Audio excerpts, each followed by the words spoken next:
माझं नाव विजय प्रकाश भिसे, पुसद आगारमधील वाहतूक निरीक्षक ट्रॅफिक इन्स्पेक्टर या पदावर मी आहे.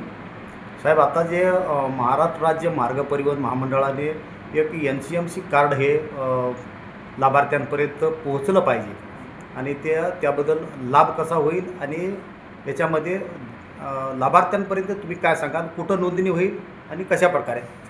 आपल्या याच्यामध्ये जे नवीन कार्ड आलेलं आहे NCMC कार्ड, हे पुसद परिसरामध्ये बसस्थानक प्रमुख जे ऑफिस आहे त्याच्या मागे हे कार्ड काढण्यात येत आहे. त्या कार्डला नोंदणीसाठी आधार कार्ड, मोबाईल नंबर हे पाहिजे.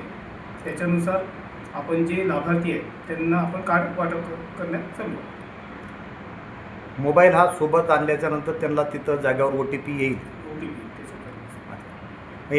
या योजनेमध्ये महिला त्याच्यानंतर ज्येष्ठ नागरिक या सगळ्यांचा समावेश आहे. त्याच्यामध्ये अपंग व्यक्ती त्यांचाही समावेश आहे.